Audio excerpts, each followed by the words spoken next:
Well, welcome, ladies and gentlemen. We're getting a bit more professional up in here. We've got a brand new intro.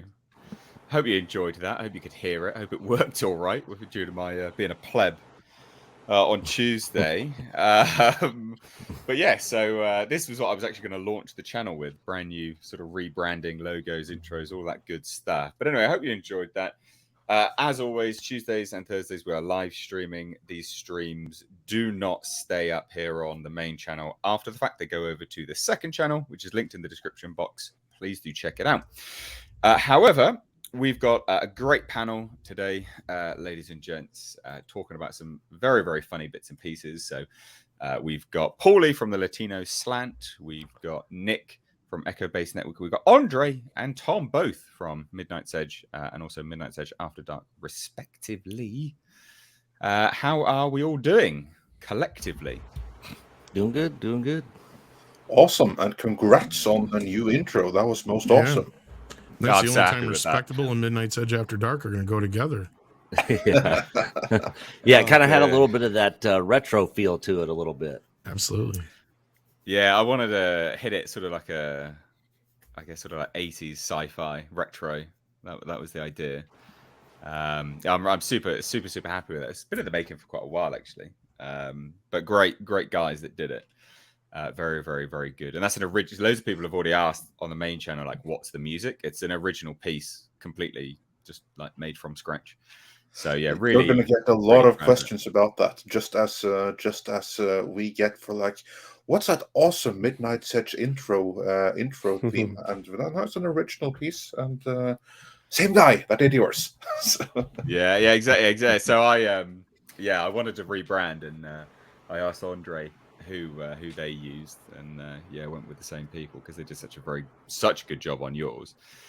Yeah, the Midnight's Edge one always reminds me of Stranger Things intro. Oh, it's got a little bit of similar. I guess so. Well, I always thought so. About that? I've actually never seen Stranger Things, so I couldn't say. I'm just super happy with the intro that we have. And the same guys, they did an awesome job with yours as well, that have like that unique flair that they do, but still it fits perfectly with you. So yeah, it's made in Norway, Norwegian quality. Yes, yeah, they were. But yeah, I was actually holding. I was going to hold off launching live streams until I had it and did like a whole like rebrand thing all in one go, but we just hit the ground running and then bring it in and wow everyone on the back end. But I'm glad everyone likes it. Most people like it anyway. Some people obviously will miss the old intro. I know, but I haven't. I've had that for years. Got to change it up every now and then. You do, yeah. Oh, it's good, man. Right. Really good. So we've got a good amount of people watching. Please do hit that thumbs up, ladies and gents. If you want to join in the conversation as well as supporting whilst we're doing this, chuck in the super chats. Goes a long way to helping us all out and sort of keeping this stream going. And all of that, basically. We've got quite a range of topics today. So we're going to be talking Star Wars first. There's been a report on that, which it's only just came to come. I mean, I'd heard snippets of it sort of through the grapevine and conversations, but not a lot of it. So we're going to cover that with Andre, who's more versed in that. We're going to be talking the Troll trailer with our resident Norwegian, I guess. I was going to say trollish man, but that sounds like an insult, but that wasn't what I meant. So we're going to be talking about the Troll trailer with Andre, which actually looks awesome. I couldn't do a reaction to it because Netflix, they just don't do, they love their copyright claims. Talk a little bit about Avatar, The Way of Water. Terrible.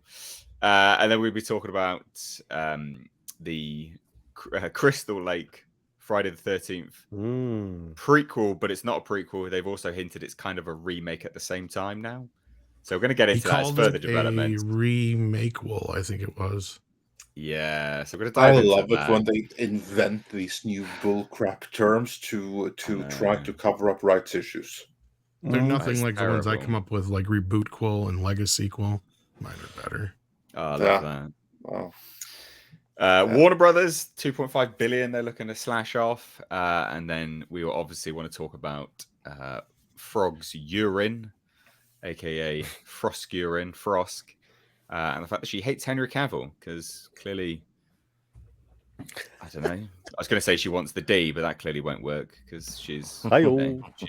she's No, clam the one lapper. she has expressed desire for is Megan Fox. She has publicly, but I can't believe that people aren't using that against her more often, because I do not recall the exact context, because there was a lead up to it, and the punchline was then Frosk answering on Twitter that she would absolutely love to go down on Megan Fox when she was on her period. So Megan, what? Yeah, you heard me right the first time. What? So she said this. All Frost right. said this about a heterosexual woman. That's what she wanted to do. And But Megan she Fox, found, doesn't exist to be good on the eyes for you. Frog's urine. What are you doing? well, evidently she does. Mm. And also to be Apparently good for Proscurin's fantasies. But I'm Henry Cavill is a sorry. problematic one. Go figure. Megan Fox does not exist for, what was it? To look good on the eyes for you. To look. It's your fault, Andre. Oh, are you tweeting a reply to her right now, Tom? Yep. Oh, jeez. Right. Let's Andre, talk me through this Star Wars report that we had, because it was quite revealing, wasn't it? Well, kind of, yes. It certainly is revealing on the internal state of Star Wars and Lucasfilm right now, because this is a report that came out week and a half ago, and it was written by Matthew Belloni. And Matthew Belloni, before we move on, this just to establish just how legit this is. Matthew Belloni is the former editor-in-chief of The Hollywood Reporter. So he is an entertainment journalist of the absolute highest degree and caliber. He knows absolutely everyone there is to know. He's at first name basis with every single one of the studio heads and the studio moguls and everything. And he left The Hollywood Reporter when they changed ownership due to a change, because he disagreed with the change of direction. That is when he joined Puck News. So Puck, this publication right here, editorially is in the process of becoming what The Hollywood Reporter used to be, which is a little bit more of actual entertainment journalism rather than studio mouthpiecing, which is what The Hollywood Reporter and Variety are right now. Both of them are owned by the same company, Penske Media, which again is like more in the pockets of the studios. The thing, though, is that Puck News is not free to read. You have to be a signed member to get everything on it. You can debate whether or not that is a good strategy for growing, but certainly it's what they've chosen to do so far.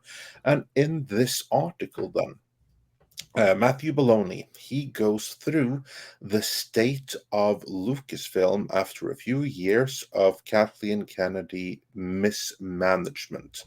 And this is the interesting thing. Belloni, unlike many others who are very touchy-feely and don't want to insult Kathleen Kennedy directly, this guy, he doesn't hold anything back, or at least compared to most others in the entertainment media complex. This is someone who goes out for dinners with Bob Chapek and tells him, you need to fire this bitch. And he writes that here. Of course, he doesn't use those exact words, but he expresses later on in this piece disappointment with Kathleen Kennedy still being there. And he is very, very clear that she, in a large sense, has ruined Star Wars. And there's basically two pieces or two central pieces to this article. And you see right here, it begins, and this is for the section that everyone can view, where again he has dinner with Bob Chapek. So this is a guy who can call up Bob Chapek and say, "Hey, let's go for dinner." And then he requests again. This is what he says. He politely asked Disney CEO Bob Chapek to remove Star Wars movies from the purview of Lucasfilm president Kathleen Kennedy. Again, that's the polite way of saying you need to fire this bitch because she's no good for business. She's no good for Star Wars. And again, he just goes to argue that this is a stunning example of IP mismanagement. And it's very difficult to argue against that because you look at Andor right now. It's not for everyone. But there's pretty wide consensus that of all the Disney Star Wars series to be released, Disney Plus Star Wars series to be released to date, this is from a purely technical writing point of view, arguably the best one. And no one cares. It doesn't trend. There's no discussion because people have moved on. There's just apathy. And that's because of Miss Kathleen Kennedy. The two big pieces of this article, then, one of them kind of went viral and was picked up other places. And this is then the news that Kathleen Kennedy has been asked to stop announcing projects in the media. That comes from here. That is from this article. And How that's embarrassing. the courtesy of Matthew Baloney, because apparently Kathleen Kennedy has been told that it's frightfully embarrassing for Disney that she keeps on announcing these grandiose projects. The most recent at the time of writing this article was Rogue Squadron with Patty Jenkins, the then super hot director of Wonder Woman 3, which was announced at the D23 of last year. Massive fanfare, going to be the next big thing, next big movie. But at that point, fans and viewers were more like, yeah, I want to. Let's wait to get excited until cameras actually roll on this because we've been down this way before. And lo and behold, Wonder Woman 1984 came out. It was kind of a flop, and the whole project kind of imploded after that. This has happened so unbelievably many times before. Kathleen Kennedy goes on announces something, and then it doesn't happen. And here's the funny thing, because right after this thing was published, and that thing started making the rounds that Kathleen Kennedy has been asked to stop announcing things. That's when it leaked to Deadline Hollywood, and then more details to the Hollywood Reporter about this Star Wars movie, which is set in the aftermath of the sequel trilogy from what's his face again? That Damon Lindelof. Damon Lindelof. Yeah. Goodness me. And then, of course, you have some debate then. Is that something that was leaked by Damon Lindelof because he was in need of good press after Alan Moore slagged him pretty badly the week before? Or is this Kathleen Kennedy being pissed off because she got humiliated in the industry? Being told publicly that she can't announce anything anymore was the best retaliation to that. Well, go and announce something, show that you have control. Of course, it wasn't a public announcement, but it was a leak straight from Lucasfilm, so it's treated and given the same kind of coverage in the press as if it was an official announcement. So that's one thing that was there. The other thing is debating just how big a challenge the next Star Wars movie, whatever it turns out to be, is going to be for them, because the fans are burned right now. They're angry, they're resentful, many have moved on. So whatever the next movie is, it needs to bring these fans back again. And it needs to excite new audiences, so it has to be something that's familiar, but not too familiar. And it has to be something that's exciting and new, but not too exciting and new. And how do you strike that balance? And is Kathleen Kennedy the one to do it? That's kind of like the big open question that Matthew Belloni leaves it on. And that is the extent of this piece then. So really, it's a takedown of Kathleen Kennedy and the precarious situation she has put Star Wars in. And as stated here, Star Wars is no longer a guaranteed evergreen brand, meaning there was a point of time where you could just put something Star Wars, anything, and it would gross $1 billion. That's no longer the case. Yeah. Exclusively due to IP mismanagement. Yeah, well, I think our resident Star Wars channel here, Nick from Echo Base Network, should probably chime in on this, I would imagine. I'm sure you got some things to say about all of this. Well, Andre pretty much summed it all up there. I'll just add that I think she is terrible at her job. 100% the IP's been mismanaged. And I don't even know if they really know where to go or what to even do with it at this point. They keep involving people that don't really seem to know Star Wars. Like they don't know the lore. That it's just and they're even hiring people, and they're even like the Acolyte Project with what's her face? The Harvey Weinstein's enabler and personal Leslie assistant. Headland. Yeah, Leslie Headland. Yeah. You know, she talked about, you know, she wanted to get people that didn't know Star Wars, you know, to write this to get like a different perspective. Who ever asked for a different perspective from somebody that doesn't know Star Wars? Star Wars was literally built on what George Lucas, you know, created in his own mind, you know, with the help of people around him. And that's what people love, and that's what people want more of. You know, it's not rocket science. You know, you were handed gold, and they just seem to be squandering it away. I don't know what they're doing over there. I literally wish they would just put like people like such as myself or coach or somebody in the writing room, and I could literally list them off ideas and give them outlines of ideas of stuff they could do that would make money and bring fans back. But they just keep involving people that just don't know Star Wars. So hopefully she'll be gone at some point in time. I mean, she definitely will be. She's not going to live forever or anything, but they definitely need to. You said, sorry, hot take from Nick here is they're going to have to rip Star Wars from her cold, dead hands, is what you're saying. Yeah, exactly. It's in such a sad state. And I mean, we see it on our channel all the time. I mean, we got people on our channel that, you know, support our channel and stuff, but refuse to watch anything Star Wars. They don't care about Andor. They don't care about these animated shorts. Really, the only thing that's really got a big draw moving forward that's officially happening is Mando season 3 at this point in the Ahsoka show. Yeah. Everything else is, you know, in Andor, you know, it's not getting hated on, but it's an acquired taste. Just not getting watched. That's the thing. Yeah, and the people that do like it, there's just not enough of them. So just like Andre was saying, it's not trending, but it's also not getting, you know, hated on a bunch. You know, I'm not a big fan of it myself, but I think it's better than Book of Boba Fett, minus the 2 episodes that had nothing to do with Boba Fett, and I think it's better than Kenobi. Yeah, it's Star Wars is just in a sad state.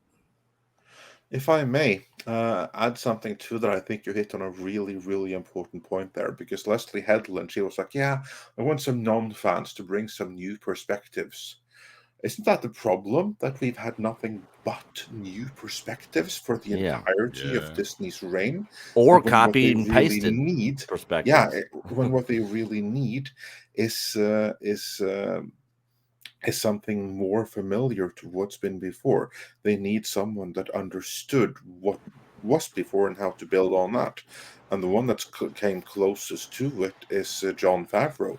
But even with him, he brings in a different kind of storytelling to it, because he brings more of this episodic, classic TV, Western, lone wolf and cub, Satoichi storytelling vibe to it, which does kind of fit into it. But even that is different. I mean, he's taken a completely different branch of storytelling and he's just applied it to Star Wars. But what it has going for it is that, at the very least, it's classic storytelling. It's mythological storytelling. And that is what Star Wars is. And why can't anyone else figure this out? The key to crack Star Wars is forget that it's Star Wars. Look what it is. It's mythological storytelling. And the way to continue it is more mythological storytelling, but that is in vain with the Star Wars that has been established already. I mean, it shouldn't be difficult. As you said, Nick, you could list out a ton of ideas. I'm sure Tom could as well. Well, I was just going to say, like, you're right, Andre, because that's when Marvel worked at its best, right? It was when they took the idea that we can make a political thriller or a comedy or, you know, a more straightforward action type movie or a Die Hard type action movie. You could do just about anything in that universe. You could kind of apply the same thing to Star Wars.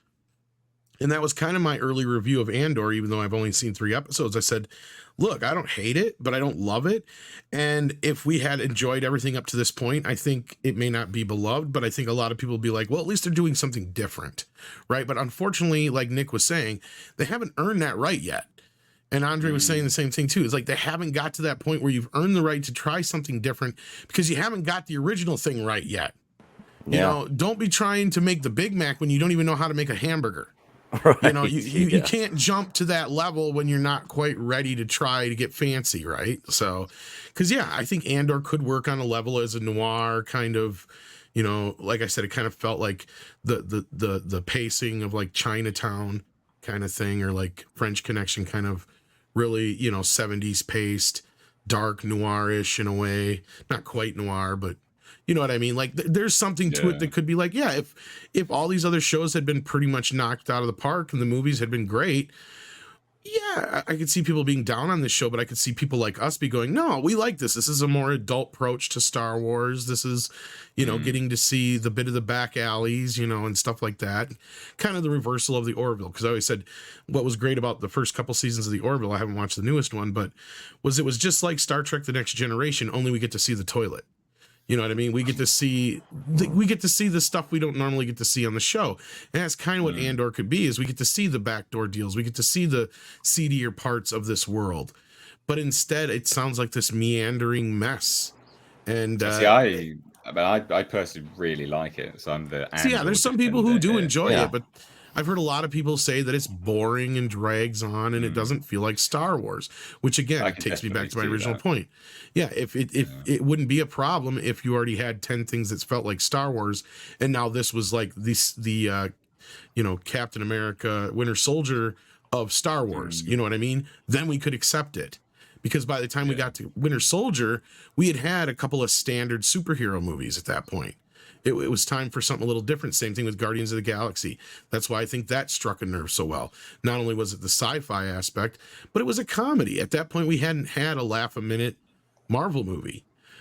So it was kind of new. Sure, everything, the Guardians kind of had that Scream effect on the Marvel Universe, don't get me wrong, but I still say that the first 2 Guardians films are 2 of my favorite Marvel movies, hands down. So you can do different things in universes as long as you can get the shit right to begin with. Yeah, and I just wanted to make one other quick point that Tom just made me think of. One of our good friends of our channel, X-Wing, actually did a great video on this yesterday, just talking about the language of Star Wars just from its music. And when you listen to a score from George Lucas Star Wars, you know it to be Star Wars, and that's one of the things that's off-putting for me personally with the Andor show, is it's like completely different. I would probably like it better, and it would probably feel more like Star Wars to me personally if they would have just got the music right and the sound effects in that show. But they just change and they do so many different things and I don't know why they do this. I don't know if they're just trying to change it up and do something different or do something new or whatever, but like the music and the sound effects, I mean, those things are like key to Star Wars, and I don't think a lot of that stuff needs to be changed. I'd view that more as to differentiate itself from the main core storyline, of Star Wars. I never really saw that as a big detractor, because I saw this as it's very much a separate thing within the universe. But I can kind of see why, why people that are really looking for things in the main universe are like, yeah, no, this sucks, because the stuff that you've listed. I can fully see that. So what's the bets? Doomcock likes to say that Kathleen Kennedy's out every other week. What's the bets that she'll be fired next year? A bit of sportsman bet. I don't think she ever gets fired officially. No, and I think Nick's right, and I think Andre and I'd probably have the same answer anyway. We've been maintaining for a while that she's there till at least was that when she's there till at least Indiana Jones comes out. At the very after least. that, Yeah. At the very least, after that, it's hard to say. But she, like Nick's right, she'll get a package. mostly unceremoniously done retirement. She'll get a bunch of awards. She'll probably get some kind of lifetime achievement Oscar on her way out the door. They'll praise the hell out of her. I don't think that's true anymore. Maybe not. I don't maybe think that not, she's but going to be as praised anymore, because it's too much of an open secret. It's too much out there that she botched this. I mean, it's even been in the Atlantic that she botched this, not with those words. That could be at this point, but I don't think that she's going to get all of those accolades anymore. I think everyone knows that, yeah, she botched this. Very few is going to say it, but I think that it's going to be much, much more. Well, that's why I said reserved. Her retirement's going to be a bit more unceremonious. Yeah. Like, for instance, when she was renewed the first time, it was never announced, not once. It was leaked. The second time, we, Midnight's Edge, courtesy of Mikey Sutton, were the first outlet to reveal that she was going to be renewed. And lo and behold, later, it was no announcement. Again, it was kind of like confirmed by way of another leak. There was no fanfare. There was no Bob Iger or Bob Chapek thanking her for her service, saying she had done amazing, standing by their executive under fire. It's not a reward or anything, is it? They're just I think that when she leaves, it's going to be with another note that she's stepping down. It might not even be that much attention to her leaving. Is going to, maybe if they're smart, they're going to do the big fanfare. New boss, here's the new person in charge. Oh, by the way, she's stepping down. Yeah. Shifting the narrative. I think that's more likely at this point. As for when it's going to happen, definitely not before Indiana Jones is out. But after that, I think it can come at any point, because what we've been hearing is that Bob Chapek is going to start firing people.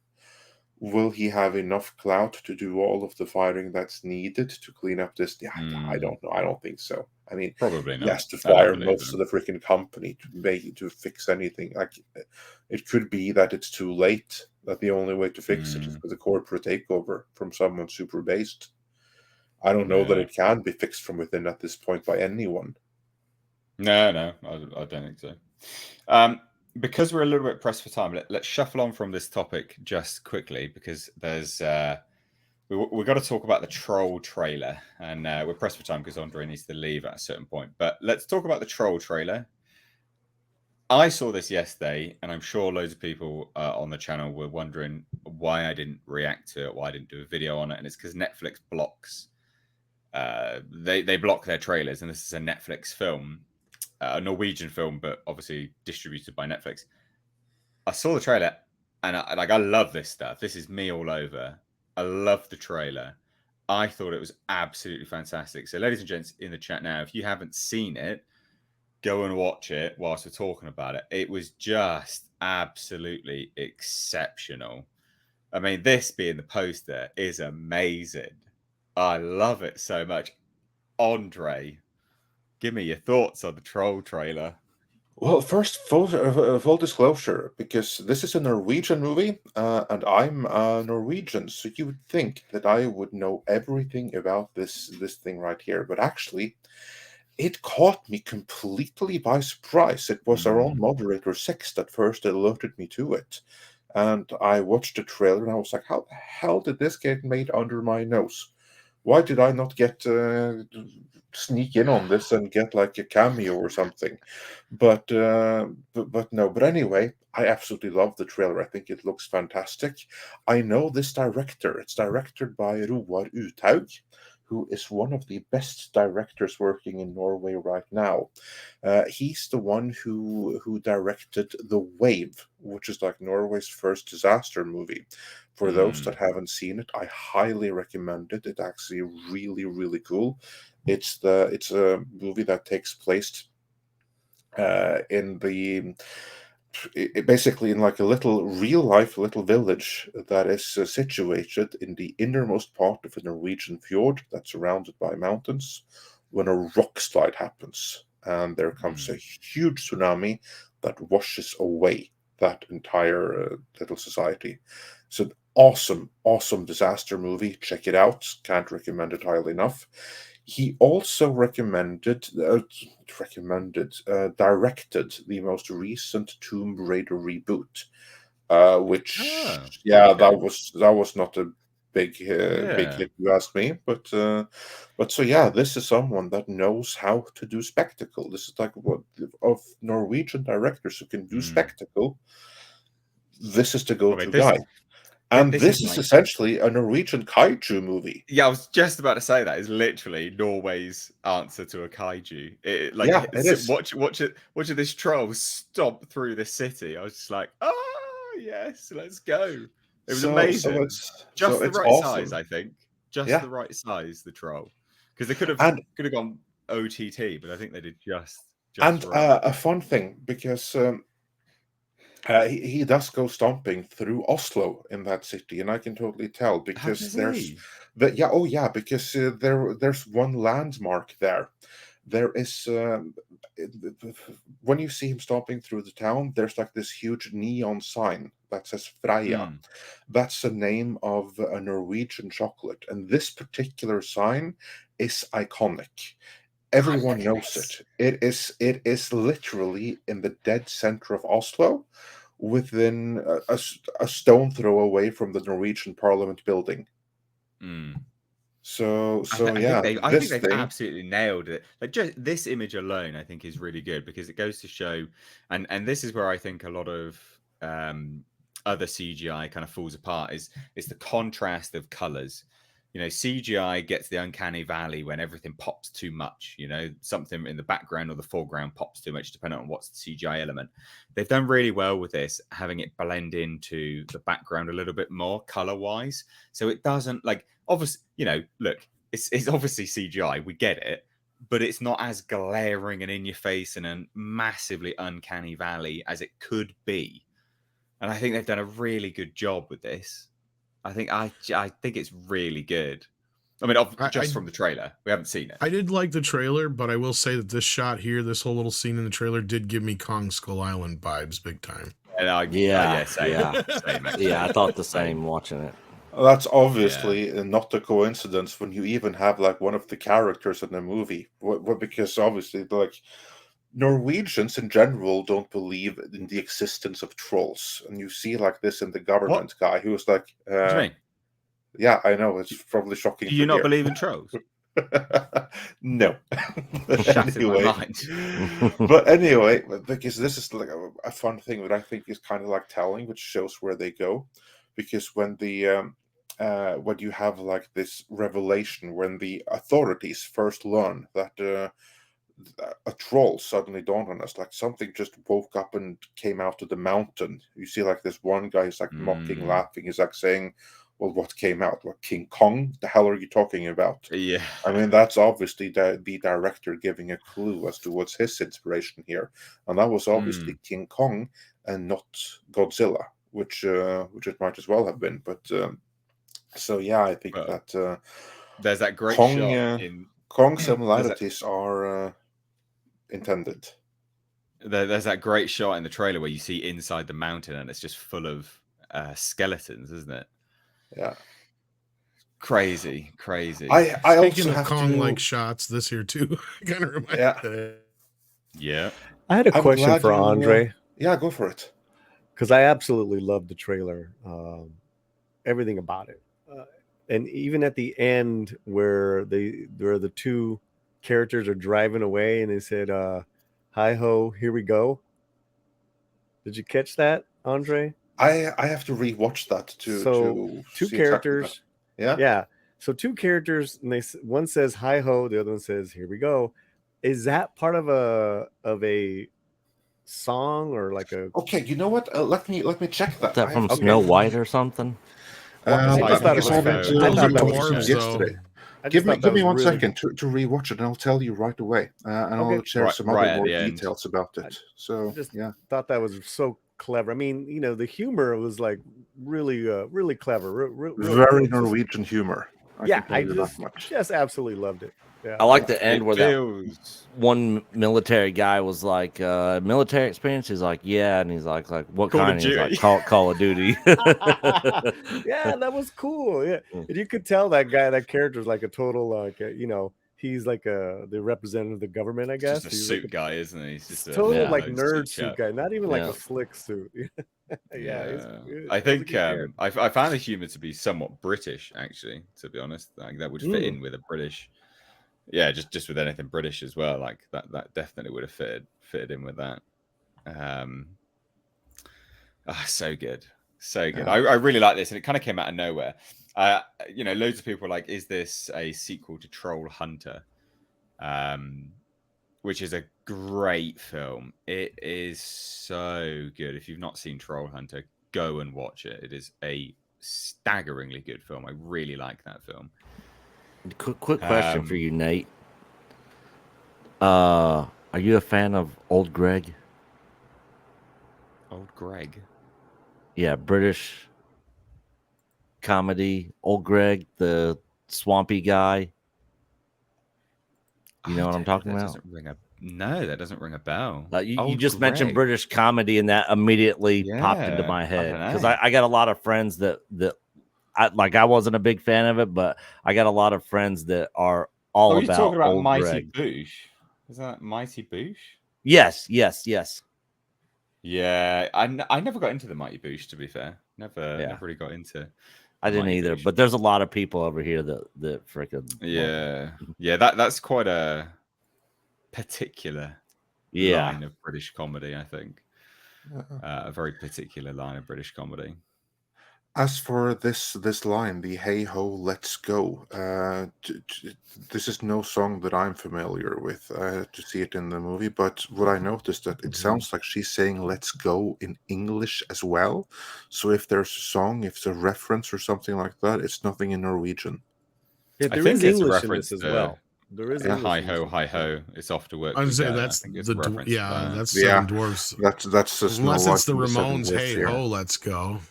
Yeah. Either way, I thought it was like really like it just harkened to like some sort of like fairy tale, and they're making Yeah. fun of the line kind of like the whole movie is that, and also that's one thing that I could add here. Also the music, because what we see here is that the story, the image that we see right here is from a place called Dovre. Dovre is a place in Norwegian mythology that has always been associated with trolls. And also Nice the touch. music that was playing in the background. That is one of the most famous songs from Norwegian composer Edvard Grieg. And the name of the song in English is Hall of the Mountain King, right?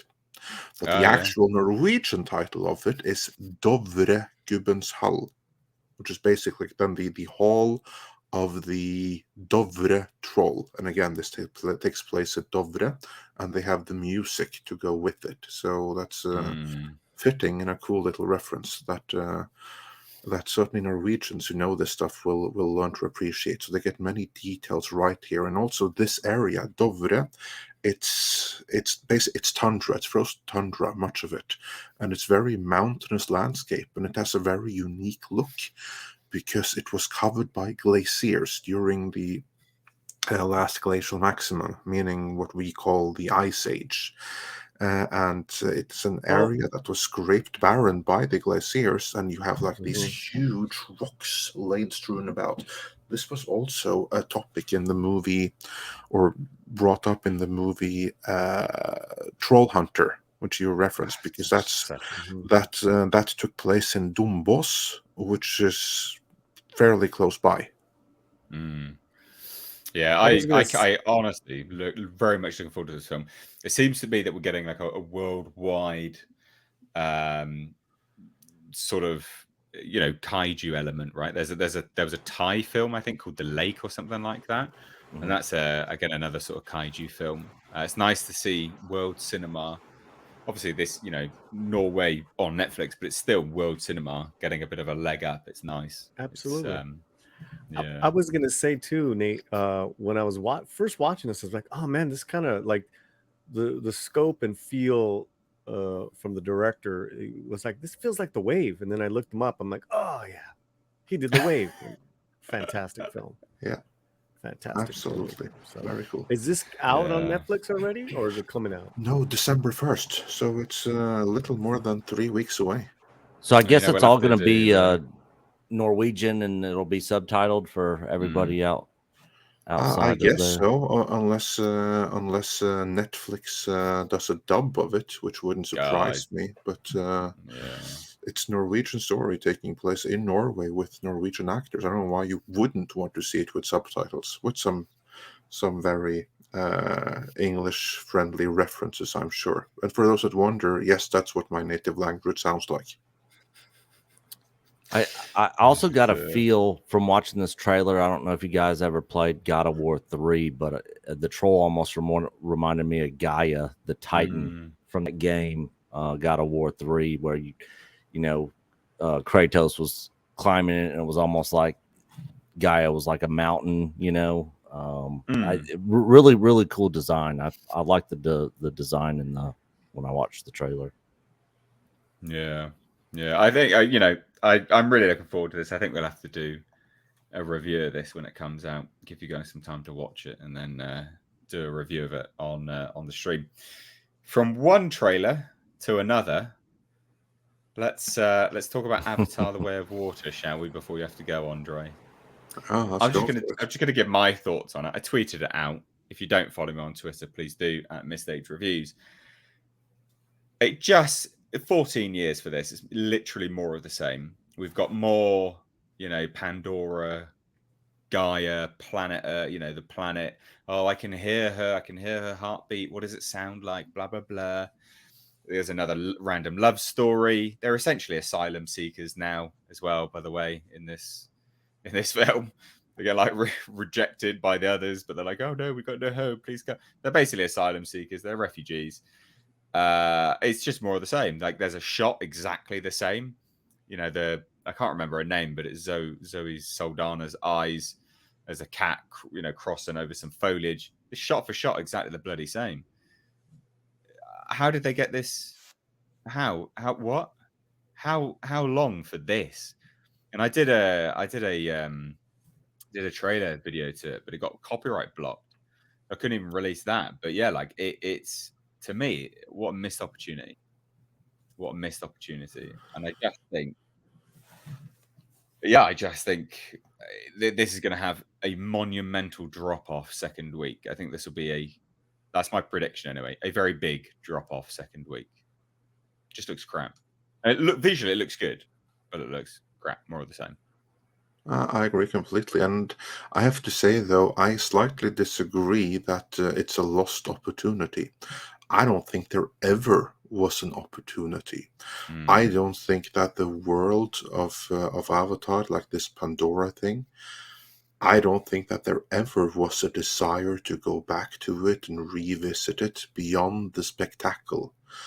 I think that's a very big part of the reason why this thing left zero imprint in popular culture. James Cameron, he did an amazing job with the technology. He did a perfectly serviceable job with coming up with the story. He did an amazing job designing what feels like a very real world. I don't think he made a world that anyone has any kind of desire to go back to again and again and again, and certainly not characters. I don't see any characters there that people really want to visit. Like, what's even the name of the character with that dude who they forced down that Australian, the guy lead, the one that they forced down our throat in every movie there was? Jake Sully, I think the guy's name was. Yeah, there you go. Yeah, exactly. Anyway. Or the actor, basically. The actor, was when Hollywood was decided that he was going to be the next big thing. So they forced him down our throat every single movie there was, almost, for a couple of years there. And then he disappeared because audiences weren't having it. This is who they built the franchise around. Someone who had every opportunity to succeed and couldn't. No one cares about these characters. And since we don't care about the characters, why would you want to revisit the world when there's no characters? So I disagree that they missed an opportunity, because the opportunity was never there.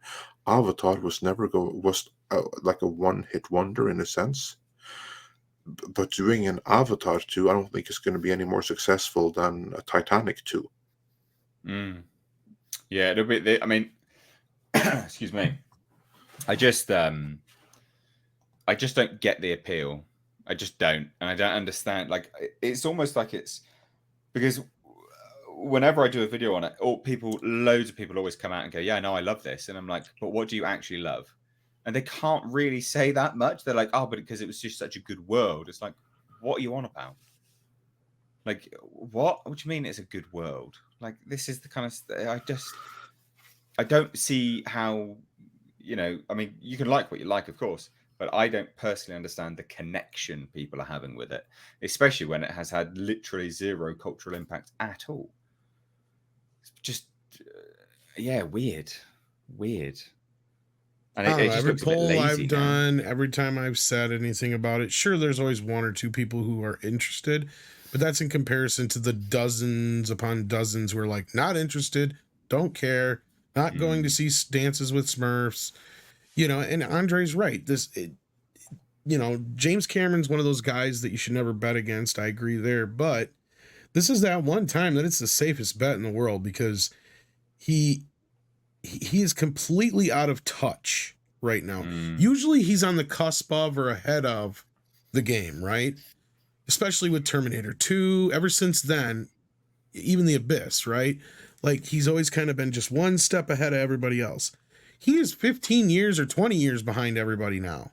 He's out there talking about high frame rate and all that kind of crap. It's like, you do realize they tried that twice and it didn't work with The Hobbit and The Gemini Man, right? Yeah. Like, this is not going to sell your movie. Sure, when the first Avatar came out, Andre's right.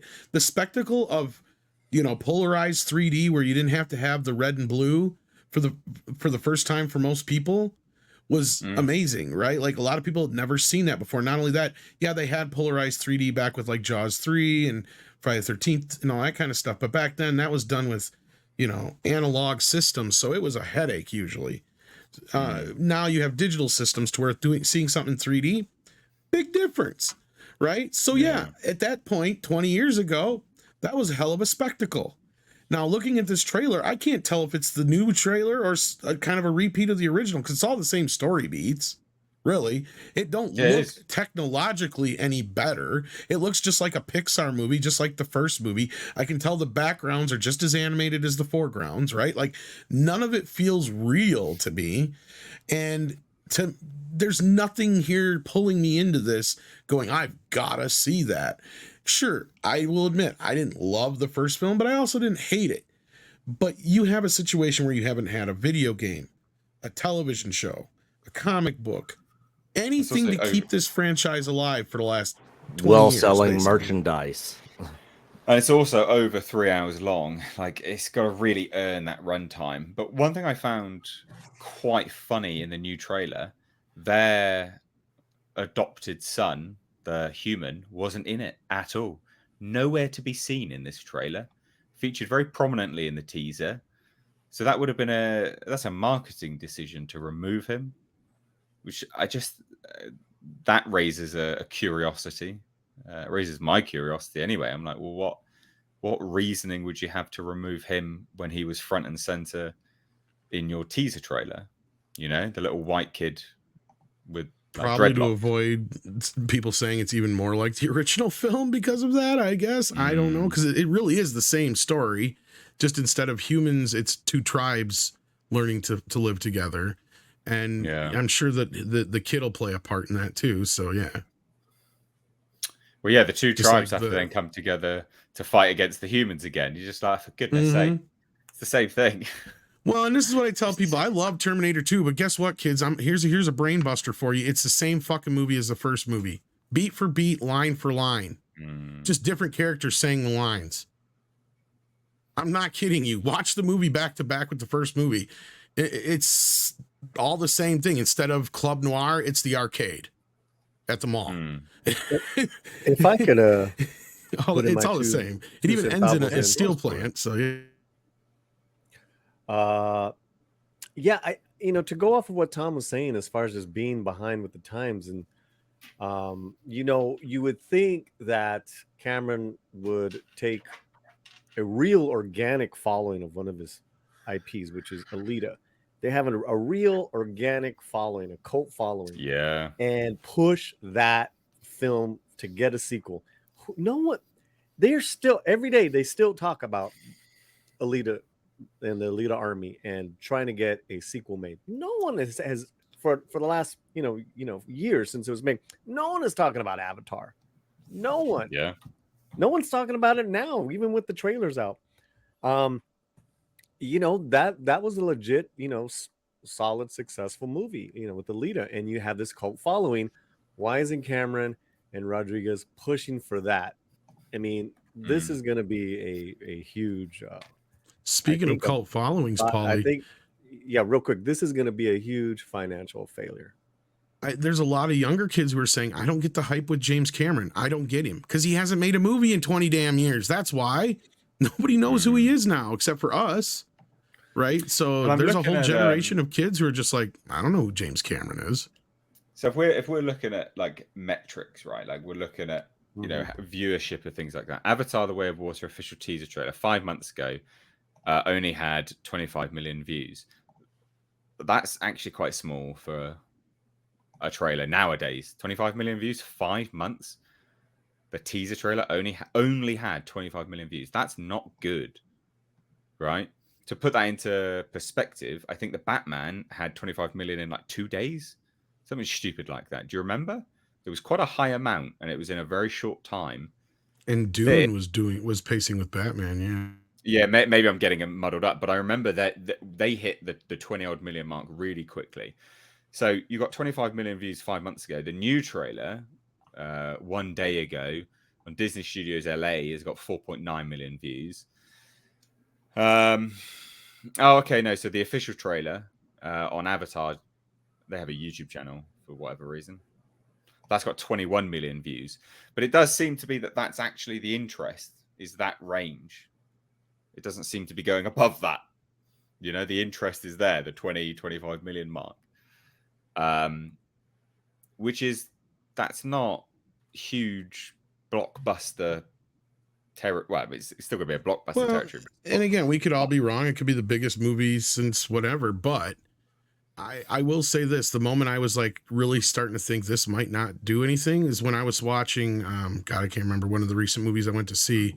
And they had a trailer for that. Oh, it was, what the hell was it? It was a 3D movie. I know that. Can't remember, but it was in 3D. So I think it was Jurassic World. And they had a trailer for that movie, Avatar. Nobody in the audience murmured, said nothing, cheered, laughed, cried, anything. Didn't make a sound. As soon as that Super Pets trailer came on, the kids and everybody were laughing along with it. The adults were laughing. Like, that got a reaction. Well, Anna, that Star Wars girl, nice to have you on, by the way. Says literally all the kids in my family are excited about Avatar too. Isn't that weird? Because surely they weren't even alive when Avatar 1 was released. I mean, you see what I mean? Like, how old are these kids? That could make sense, with the DVDs and the kids watching them and now they're excited about it. I did get when that trailer did come out in the theater a couple of weeks or whenever it was, I forgot I was in there. Black Adam. Well, when that trailer was shown, people were like, and there was a lot of families in there. So speaking to Anna's point is that, you know, they reacted positively. Ooh, oh, that's so pretty. Yeah, yeah. I remember hearing that, and there was a packed crowd. So Also, real quick, just to give some perspective, if you guys have seen the Violent Night trailer, the Christmas one, that's all sort of like Die Hard. It just came out 4 weeks ago, and it's got 31 million views on it. Yeah, Jesus. but yeah, I mean that matters. Like Is that the one from Tommy Wirkola? Watch that be Yeah, the it next is. Yeah, Terrifier 2. Yeah, that's another Norwegian director. He was the one who started out with his Norwegian Kill Bill remake, which I can't recommend highly enough. It's awesome. Oh dear. So yeah, Avatar 2. I thought we'd just briefly touch on the trailer. Andre, do you need to disappear now, good sir? Yeah, I have 5 more minutes. But 5 more minutes. Well, before let's I go, go. on James Cameron. You know who James Cameron reminds me of? He reminds me of the Amiga computers. Let me elaborate on that. I thought you were referencing something else then. I'm like, Amiga? Who's Amiga? Amiga computers back in the 80s for video games and stuff like that. When the NES, the original Nintendo Entertainment System, was all the rage in the console market, it was beaten thoroughly by Amiga computers because they were 16-bit computers. They were so far ahead of everyone. It wasn't even funny. I mean, they were ahead in the gaming market. They were ahead of Nintendo. In the computer market, they were ahead of Apple. Everyone who did anything with graphics, what have you, they were using Amiga because that was the best there was. In 1988, the Amiga was the best computer you could buy. Right? But the problem was that they didn't update. They were so far ahead, but they didn't stay ahead. Soon, everyone else caught up to them, and they lost out in the competition. That is what has happened, I feel, with James Cameron too. He was so far ahead of the curve, so far ahead of everyone else. He bought into his own hype, and then he relaxed on his laurels, and he started doing everything else. And when he started doing everything else, he lost focus on the movies. Yeah. And when he did that, everyone else caught up, and suddenly he was no longer ahead of the curve. The things that was ahead of the curve in 2009, he's still at 2009 level. Right now, this Avatar, The Way of the Water, this needed to come out in 2010, 2011 at the latest, because now it's at minimum 12 years out of date. Because it's been 14 years since his last movie, or anyway, more than a decade since his last movie. And he hasn't progressed in that time by the looks of this trailer, which means he's now a decade behind the curve. Yeah, I mean, the technology might have improved, but the story's the bloody same. No, exactly. That's what I mean. He's a decade behind the curve right now. Yeah. Some movies where it doesn't really matter if they're released 1 decade sooner or later, but this ain't one of them. Yeah, and that was the point I was trying to make with Terminator, right? Yeah. And even then, the world was a lot slower than it is now. Like, you could get away with doing Terminator 2 5, 6, 7 years after the original film, because that original movie took 2-3 years to build up its original fan base, right? It was a sleeper hit, and it barely made that much money in the box office. It was a bigger hit on video. And then the demand was built up slowly for Terminator. And yeah, you know, he had a lot more to play with Terminator 2 compared to the first film. And then the same could be said moving down the road for The Abyss, and then into, you know, Titanic, and then on to the original Avatar. Because by the time you get to the original Avatar, you know, he had taken what George Lucas had done not even 10 years earlier with the Star Wars prequels and advanced it leaps and bounds when it came to CGI. Because, yeah, at the time when the first Avatar came out, there was some of the best photorealistic CGI you'd ever seen in that movie. But now it's the same level as it was then. It's like nothing has advanced. He's not bringing anything new to the table. So again, I'm not sure if that's going to help sell this movie or not. You know what's going to help? I think what'll help. Sorry, Tom, is the release date. That's a good time. Oh yeah, everything's gotten out of its way. That's for sure. I mean, that is a cherry of a time. December 16th. That's family time. That's family time. But I think Andre's right. The point I think Andre's making is he should have made some other films in between there, right? Yeah. Like there should have been. He didn't necessarily have to make more Avatar movies, even. But even if he'd have stayed relevant, he could have made the Terminator film, for goodness' sake. It'd have been better, probably. Made an actual Terminator 3, yeah. Wasn't he really involved with Alita? Yeah, or he could have made the Alita. That would have been better because Tom, you made a really good point with Terminator. Terminator 1 and Terminator 2, when you look at them beat for beat, it's very much so the same story. You have very much so the same events that occur throughout the movie, just inverted in some ways. They rhyme, as George Lucas would put it, and he could get away with that for 2 movies. But if he were to do that again right now, I think what we would get, we would end up with Terminator. What's the most recent one called again? Woke Fate. Woke Fate. Yeah, we'd end up with just that, because you see that movie, it tried to do exactly the same thing one more time. It was the recipe of Terminator 2, repeated, inverted, but subverted. And it's the subversion that really killed that movie in. But even without that subversion, it would still have been fundamentally a too similar a story to the 2 previous movies, and audiences wouldn't have accepted it the 3rd time around.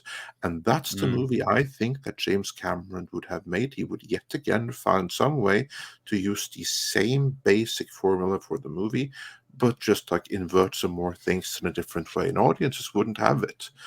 I don't think that he has any more Terminator in him. He told a 2-story movie, which is really a 1-story movie, but with like a more satisfying conclusion. And the way that he stayed relevant was then to tell other stories. And that's what he needed to do after Avatar, tell another story. But then he had to do his self-realization. He had to go to the bottom of the Mariana Trench, where he came number 2, so he's not the person who has been at the greatest depth on the planet, because he came just a few yards short of that. How disappointing must that be? But anyway, he did all these other things, and he was waiting for technology, when probably for his legacy he would have been better off doing another movie and then come back to Avatar. I mean, look at what Christopher Nolan did. Between the Batman movies, he made another movie, but he still screwed up the 3rd Batman movie. That's just because he didn't really want to make it, but yeah. Yeah, that too. No, and James has not done a lot of sequels. We got to remember that. Even though Aliens is technically a sequel, he had nothing to do with the first one. Terminator 2 is really the only sequel he's ever made. And Andre, you're probably right, because he had the most input on Dark Fate. I know he didn't write it, but you're probably right.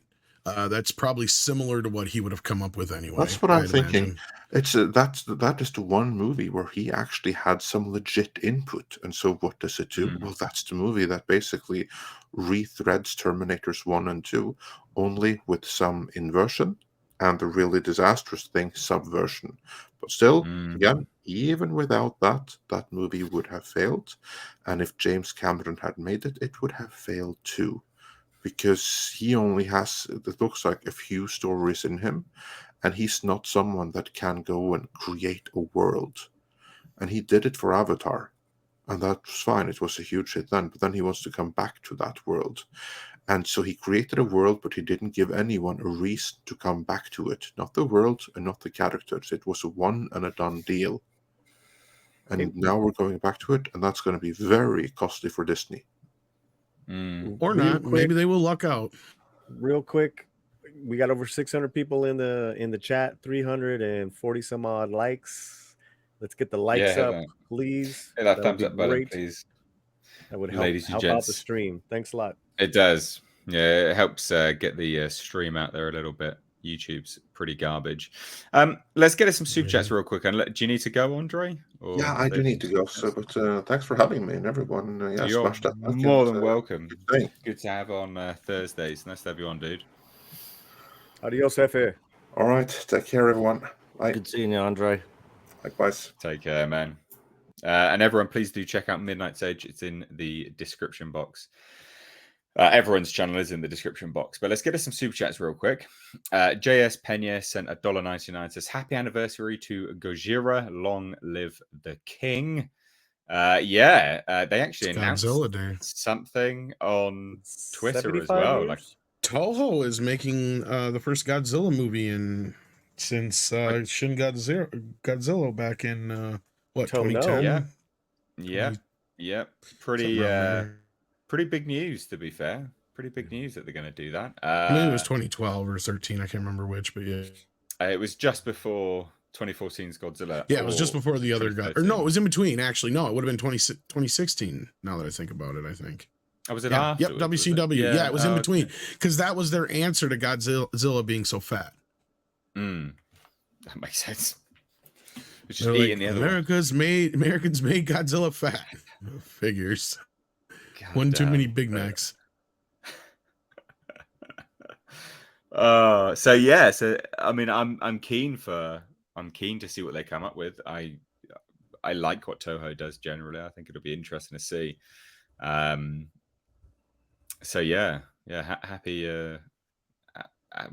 happy birthday or Happy anniversary, anniversary. Gojira. That just Olaf tells us. I was just saying that just tells us we're not going to get a Godzilla movie next year anyway, because they can't release a movie the same year. That's the only stipulation. Well, that makes sense because they're still working on the other one, so that probably won't come out to like 20. And I don't think Kong versus Godzilla 2 is supposed to be out till like 24 or 25. Yeah, makes sense. Olaf Van S sent €2. Says, "Wow, awesome panel again. Have fun, folks." Well, thank you so much.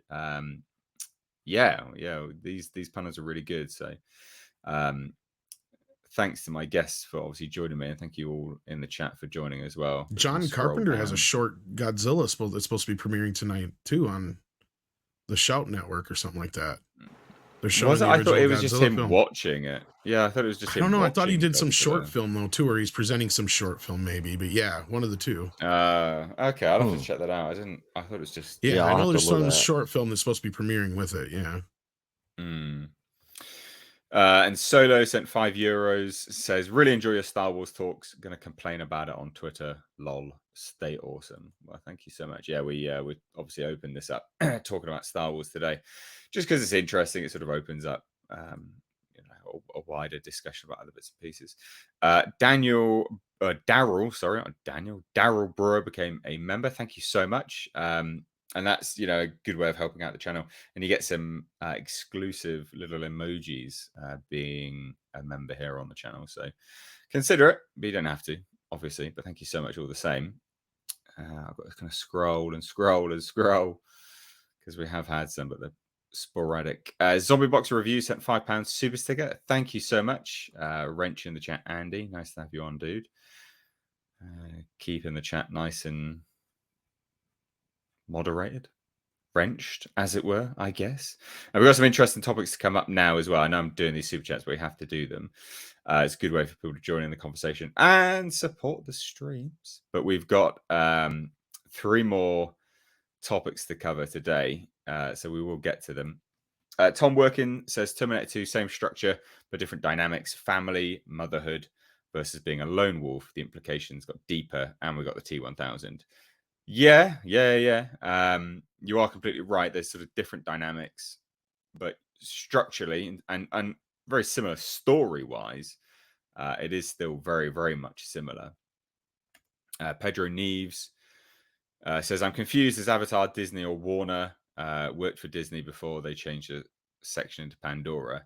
Well, Disney now owns Avatar because they own 20th Century Fox. So it was a 20th Century Fox thing. But because Disney owns them, bought them out, they now own Avatar, basically.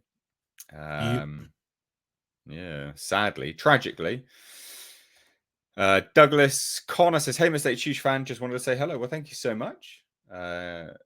Douglas, my dude. Nice to meet you. What Tom up, says, just Douglas? going to say this. Sorry. Tom Wilkins says, that's all good. Just going to say this. I think this forum format team up. Cool. Yeah, thank you. I wanted to come back with a new format and structure for the live streams. Keep it a bit more structured and things. But just as a bit of housekeeping as well, ladies and gents, in the description box, you'll find Mistake Reviews live archives. It's a second channel where these streams get clipped into topic videos, specific bits and pieces. So if you can't, if you've missed the stream, you don't have to watch the whole thing back. There will be separate videos up on there. Obviously you can, but yeah, do subscribe to that channel, ladies and gents. So we're gonna cover now basically the Crystal Lake Jason Voorhees Friday the 13th prequel again. We covered this on Tuesday's stream, but we've got to cover it again briefly because there's more information and it just muddies the water even further. So I'll just get to the news, what the new update is, right? So Fangoria just spoke to Brian Fuller basically and says the rumor mill was churning within seconds of the Crystal Lake news dropping, and I figured I'd just come straight to the horse's mouth to get some answers. Excellent. So for starters, what characters and locations and whatnot are you allowed to use from the Friday the 13th franchise? Everything. We can use everything, Brian Fuller says. We can go to hell. We can go to space. Fucking don't go to space. That's not to say that we will do those things. Although if we do go 10 seasons, I will be lobbying hard to go to space. Obviously, obviously it's a joke, but yeah. Yeah. But I like that joke because it shows he's a fan. Yeah. Yeah. Well, I mean, it shows the sort of tongue-in-cheek nature, and also it shows he's aware as well. Exactly. That's what I mean. Yeah. Yeah. A24 and Mark Toberoff, who is Victor Miller's lawyer, have beautifully and excruciatingly assembled all of the Friday the 13th rights as a streaming series. We have the rights to do everything underneath the Friday the 13th umbrella. The movie rights are a completely different thing. They're tied up in New Line and are super, super messy and probably won't be untangled anytime soon. But as far as us chickens in the television industry roost, we have access to anything and everything that Friday the 13th has done up until this point. So they can use Jason Voorhees' mask, everything, even though this is a prequel. This has been pitched as a prequel series. So how far back in the timeline will we be when Crystal Lake begins? I don't think I'm allowed to say just yet, but I would say it's less a prequel series than a pre-remakequel series. So they're remaking stuff, ladies and gents. Yeah. And actually, I knew about this show a while back. Robert Meyer Burnett spilled some of the beans on a mead one night. Well, what did he spill? Most of what we know now, basically. Right, and then he right. told me a few other things and a lot more of what we know now. But basically, my grasp of this is it will be a lot more in the vein of like Hannibal and Bates Motel, right? It's going to be a taking a look at everything that happened, but kind of fleshing it out a little bit more. It's going to be the earlier parts, at least, especially, are going to be more focused on Pamela and probably Elias, from what it sounds like, her husband, who's actually not Jason's real father. But keep that in mind, because I'm sure that's going to be a big part of the show. But it does sound like Jason will be a part of it, and it says in this interview we're going to see many different versions of Jason, probably. So I have a feeling you're right in that it could even, like Script Doctor predicted, it could even dip in and out between sequels and stuff. It could even, sync up with the other movies. We don't know if, it's going to necessarily be a remake all around, but it could be. Well, so this is the thing that becomes interesting, is that the movie rights are not something that they can touch, but they can touch Friday the 13th on a series basis. So it sounds like they can reference things, maybe. Well, it's kind of convoluted. Here's the thing. We're trying to figure it out. Because when Victor Miller won this case, the first part they were arguing about was Jason, because the studio side of things, Sean Cunningham and New Line having ownership of Jason as a character for movies, were arguing that it was a different character technically. When they finished up the lawsuit, they said no, it's not a derivative character; it is the same character. So Victor Miller owns it all. The only thing he doesn't own is the title Friday the 13th. And I've said at this point, who really cares? There has not technically been a Friday the 13th movie outside of the remake since 1989. They've all been Jason Goes to Hell, Jason X, Freddy versus Jason, Jason. So Yeah. as long as you have Jason, that's all that freaking matters. And it may be, and this is what we were trying to figure out the other day, that since even though Victor has the rights to it, there may be some kind of contract still open with New Line to where they would have to work with New Line to make a movie, but they can do whatever they want as long as it's not a movie. Now, I don't know if that's the case necessarily, but that's what I'm assuming it sounds like. Yeah. Yeah. So he says, you know, can you describe what a pre-remake call means in this context? For now, no, not on the record, I can't. So that's pretty revealing. Very well, but denoting it even in part as a prequel would tend to indicate that the series will revolve more around Pamela Voorhees than Jason. Will Jason be in it? I wouldn't count Jason out. He's definitely going to be in it. Okay, but you could be dancing around this. Could be that Jason is in it, but he's a kid rather than the masked killer everyone's imagining. I think over the course of the series, you will see many familiar manifestations of Jason. That's the line I was talking about, yeah. Yeah, fair enough. I saw a bit of eye rolling yesterday on social media about the fact that Crystal Lake will be a prequel series. So I'm wondering what you have to say to anyone who's questioning that particular aspect of the show. The reactions I saw yesterday were very positive. Yeah, I mean, he is the positive aspect, Brian Fuller. But yeah, there's always going to be a collection of naysayers. That's nothing new to me. I encountered this when Hannibal was announced. Some of those tweets look like copy and paste jobs from 10 years ago. So part of me is sort of leaning back with my arms across my chest saying, wait and see. And the other part is more like, well, folks, like that may not have to make a living with their imaginations. And what they can imagine must be very disappointing to them. I guess I don't hate that response, but I think it's justified that people will be a bit like, you know, what are they doing with this? Well, and that's why I like where he says just kind of sit back and wait and see, right? Because this guy's worked on Hannibal. That's the only reason I have any faith in this. I've never seen Hannibal, but everybody who's seen it loves it, right? Yeah. Because I never watched it because I was such a big fan of the films, and I'm like, nah, I'm good. And then everybody kept telling me, oh, it's good, it's good, it's good. So I do plan on catching up with it sometime.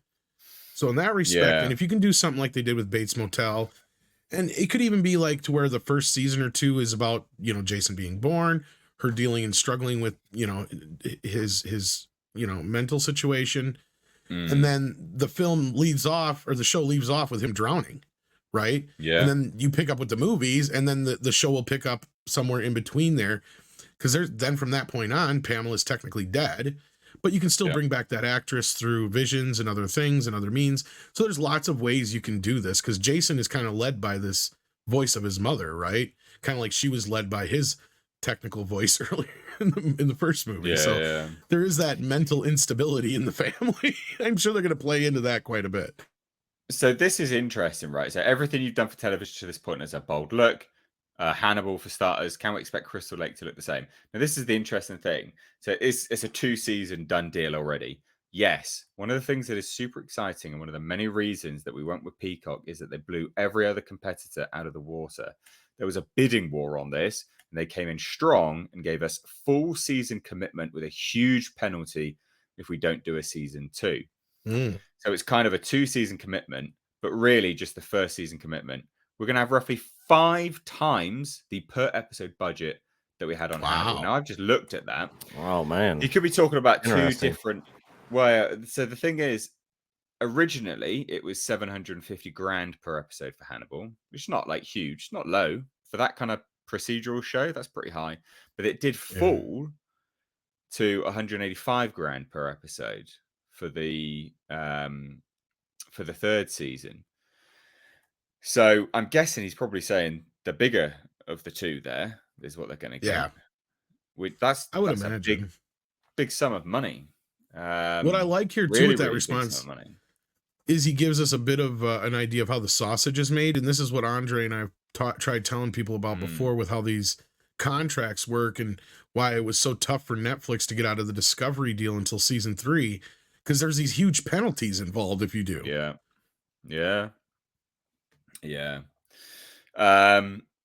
So there you have it. There's not much else really in this that is that interesting, but I thought we would touch on this again and just sort of clarify some bits and pieces. I'm kind of hopeful you guys for it. Yeah, I'm getting more hopeful for it. I mean, you guys haven't said too much. Nick, Paulie, what do you guys think of this? We obviously covered this on Tuesday. Does this make you more hopeful now, having heard this news? Well, one of the things that makes me a little bit more hopeful with it is the commitment on 2 seasons. Well, 1 season and then penalty if they don't do a second season, and then the per episode budget.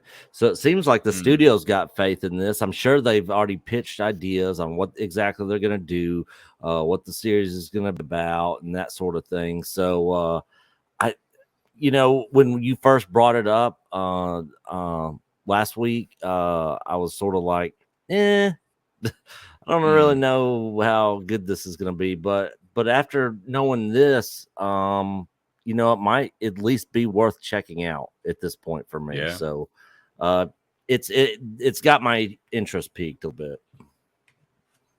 Paulie? No, I'm not. Not at all. You're not a big horror person though either, though, are you, Paulie? Really? What are you talking about? Not in general, though. You always What are you bitch talking that you about? got to go to the movies because your woman wants to go, not because you want to. All right, Tom. Just because you know my personal life, That's what you said live about Halloween, man. Bro, all right. You need to step back because I go and see horror all the time, and I'll go see indie. What's the last horror you saw? Oh, he sees elevated horror like the Babadook. Oh my god! Hey, Why are you trying to put me on blast, dog? Why are you I'm trying just to put me picking on on you, blast? brother. I'm just picking on you, bro. No. We saw Satanic Hispanics. I did a review on that. We saw Bingo Hell this weekend. Nah, I'm just fucking. By the same. What I'm trying to do, Cabron, is trying to elevate fighting filmmakers. And he's used to it. I'm trying to elevate filmmakers. I love Tom. Filmmakers through the slant. So there's this horror filmmaker, Gigi Guerrero. I've been checking out her movies.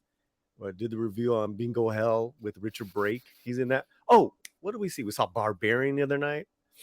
Man, I've heard that's very good. Yeah. But I don't. The thing with I said this the other day is just like on that tier of the slasher movies. He's kind of low for me. I love Norman Bates, Mike Myers, Freddy, and then there's Jason. So that's just me though. I might go check it out. This is like very this is my Andor to Nick's. Right. Yeah, it's probably good. Maybe I'll see him. But yeah. And this is going to be on Peacock streaming service, right? Isn't that what they said? Peacock? Yes. Yeah, it'll be on Peacock. Which is kind of funny because it's giving Brian the opportunity to take a former Paramount property and give him a little bit of fuck you back with what they did to him. Anyway, you're going to say, Paulie, I'm so sorry. No, I was going to say that Nate, if you haven't seen Barbarian, you should check it out. Yeah, well, it wasn't out in the UK, so that's why I haven't. So yeah, I've been sort of waiting for the opportunity to watch it. I've heard very good things. Very, very good things. Oh yeah, and we saw Spanish Dracula. Come on, Tom, you saw it with me. I know. I was picking on you, dude. Dracula. You like the Babadook. The Babadook, easy. I quite like the Babadook. It's good. Tom working for $5 since if Aliens was any indication, pluralizing a thing that worked, T2 could have just renamed it Terminators. You're not wrong. That's kind of what Terminator 3 and Terminator 2 were, weren't they? Because he had multiple Terminators. Yeah. I'll just scroll back down through this. I don't think we have any other. Well, you're doing that. No, right. So is on HBO Max. Yeah. Is it right? Okay. Yeah. Well, let's get to our one. Well, this topic's I just don't get it. So, frogs urine. Oh, Jesus. Wow. Yeah, I know. So we're going to talk about frogs urine.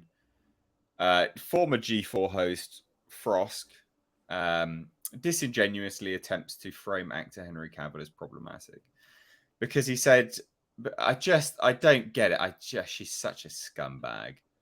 I really have such a great distaste for this woman. So, yeah, I guess we could say woman. But anyway, so this is her Twitter. She's running about on Twitter. And so she goes, Henry Cavill said some very questionable things around Me Too and dated a 19-year-old as 30 plus. Fine. Seeing Okay, so people what throw were these themselves. questionable things? Well, we'll get to that. Throw themselves at his feet for The Witcher is weird. The show is whatever at best. Right. So it's important to note he lives in the UK, right? Like he has a London house. He predominantly lives in London. 19 is very legal in the UK. Very legal in the UK. Like you're looking at 3 years legal, right? So it's not the same as whatever state she's in or whatever. It's the moral and ethical question is not the same. Like that's not uncommon here in the UK. So that we can just remove anyway. And we'll look at what he said about Me Too. But then she continues, there's a lot of dudes out here thinking dating a teenager when you're 33 is totally fine because it's legal. Yeah, it can be fine, but it can also be pretty fucked up, pretty effing quick. She has watched porn, I'm pretty sure, right? I mean, what is she even on about? Like a lot of self-reports on what? What are you high or something, woman? Yeah, and that's like, where that doesn't make any sense. Like it is Nina fine. responded it is to legal. that one. And I said, you know, if the roles were reversed, do you think she'd be saying the same goddamn thing if it was a 33-year-old actress dating a 19-year-old man? No, not a fucking chance. No, she'd be like, you go, girl. Not. Yeah, and there's nothing. There's literally, you got to remember, like UK, that's very legal anyway. But then that's not a big deal. Like that's pretty commonplace. I mean, even if we harken back 30 odd years ago, 30, 40 years ago, that was pretty commonplace as well, to be fair. So it's just absolute nonsense, literally absolute nonsense. But you're right. What is it that he said that is so problematic about Me Too? I think I know already, but yeah. It's nothing, obviously, literally nothing at all. Yeah. So what he said around, I was gonna say, before you even bring it up, is it when he was talking about not wanting to date because of it? Yeah. Oh, for fuck's sake. Yeah, pretty much. So FROSK's Cavill's questionable Me Too comments is a reference to an interview the actor gave to GQ Australia. Asked by the publication for his thoughts on the movement, Cavill asserted, stuff has to change, obviously, before pausing and subsequently adding, but there's something wonderful about a man chasing a woman. Because let me tell you, there's a lot of women who would love to be chased by him. Yeah, I think a woman should be wooed and chased, but maybe I'm old-fashioned for thinking that. Yeah, it's very difficult to do that if there are certain rules in place, because then it's like, well, I don't want to go up and talk to her because I'm going to be called a rapist or something. That's not an exaggeration. That's no, like, that happens from absolute idiots out there. Now, he posited, now you really can't pursue someone further than no. It's like, okay, cool. But then there's the, oh, why'd you give up? And it's like, well, because I didn't want to go to jail, which makes perfect sense. Yes. Because yes, like when people are literally like, no, and you're like, oh, okay, well, fine then. I've been told I can't chase you. I can't. I've been told no. In essence, no means no completely. I was just gonna say, we've been told for how long now that no means no, right? So yeah, it's absolutely outrageous. Absolutely outrageous. Yeah, so he's in a consensual adult relationship. Horrifying. Yeah. But remember, folks, these are the same people who stick up for rights of people who diddle. Let's just put it that way. Yeah, exactly. Because then FROSK replies to that, literally a consensual adult relationship. She goes, weird way to out yourself, lol. As what? Someone who obeys the law, morals and ethics? Because that's what it is. What are you talking about, you dipshit? 19 is not the same as 12, you absolute moron. And would you say the same thing if it was a 50-year-old dating a 38-year-old? Would that be the same? God, well, check this one out. As someone who's 31, FROSK, love, if you're 31, wow. fucking hell. Yeah. Right, seriously, Jesus. You've outed yourself there as somebody who really does not take care of themselves. 31. You're 31. She looks more Jesus like Christ. 41. Yeah. I ain't got no room to talk, so I'm just gonna shut up there. Well, I can. So, so anyway, weird way to out yourself. As someone who's 31 and horrifying, I can't imagine ever dating a teenager. As someone who's a complete douchebag. Yeah, we're in vastly different life stages. So while it may be legal, most of those relationships are pretty icky with power imbalance. You're going to say he's a power imbalance regardless anyway because he's a Hollywood star, surely. Like, there's no way that this person could please you. Making it clear, I follow you because I support you. I admired your rant, and I think a lot of people totally missed your point. So this is what that individual said. The same way I support you, I support a man that was in a loving, consensual relationship with another adult. I don't understand the point of your tweet. Pretty fair point, to be fair. And then she goes, when a man had a track record of pretty questionable quotes on Me Too and is dating a teenager, that's sus. No, it's not. It doesn't automatically make him a predator or anything, but I find that very questionable behavior. There's literally nothing questionable about it. There's a very popular song right now by Demi Lovato called 29, which I think covers a lot of issues with what could come with those age gaps pretty clearly. But you can also read a lot of different celebrity accounts of massive age gaps in Hollywood and how that can lead to abuse. Correlation, causation. I mean, is that what you're doing? Like, what's going on here? What about Ashton Kutcher and Demi? Yeah. Just honestly, it's just weird. I think he's weird, and the stuff he said indicative how he thinks, and that it's weird how much the internet loves him because he likes The Witcher. This, ladies and gents, was someone that was hired to sit there and tell you how smart and intelligent they were in games and pop culture, and yet she thinks everyone likes him because of The Witcher. That's all right then, love. All right. Yeah, or Anna Nicole Smith and what was his name? J. Howard Marshall. And look at that age gap. Yeah, I just don't get it. Like, it's what's the issue? Well, Like, it's just Ashton Kutcher was 25 and Demi Moore was 40 when they got together. Just for some reference. damn. And I'll tell you right now, there's not too many 25-year-old men that are any more mature than any 18, 19-year-old girl. All right, I'll tell you that. In most cases, they're a lot more immature and stupid. So most men don't really form right until they're about 27, 28, 29. Once you hit about 30, then you know most men have lived enough life to realize I shouldn't do that stupid thing again. Yeah, I just thought we'd cover it because it was funny, but also just so moronic. Like, this is FROSK clinging on. You know why she's done it, right? She's like, right, okay, cool. Henry Cavill's trending. Let me get my name back out there with saying something hot topic. Yeah, she got some headlines out of it too. But the thing is, it's such bad headlines that this doesn't work in your favor, FROSK, because all it does is legitimize everyone's hatred for you. Because they just go, "Well, you're an arsehole. Shut up." God. And well, she's literally having an abusive relationship with her audience now, really. Yeah. yeah. You're not wrong there.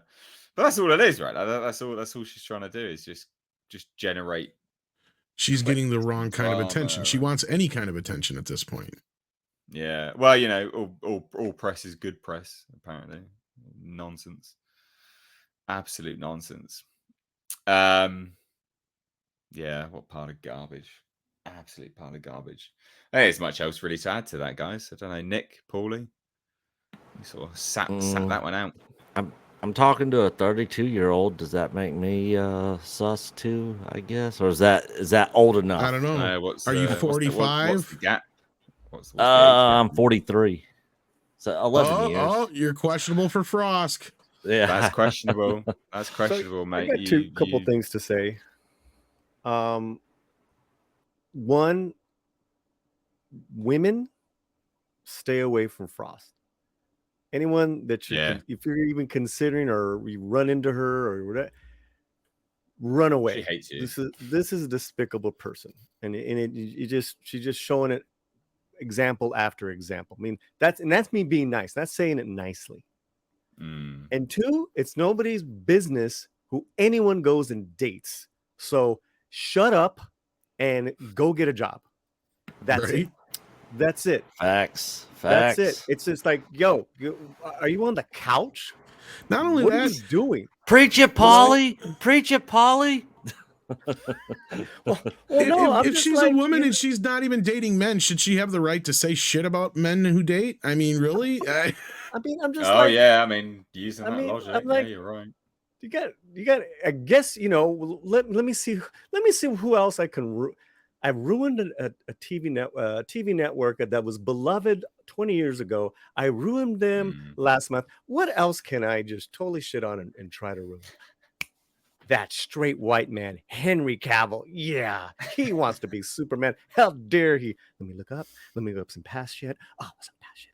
Oh, there we go. A 19-year-old. Oh, she's kind of cute. A 19-year-old. Let me go. No, you're right, Paulie. That's exactly what happened. Yeah. Yeah, I don't doubt that. Just, that's in my head canon now.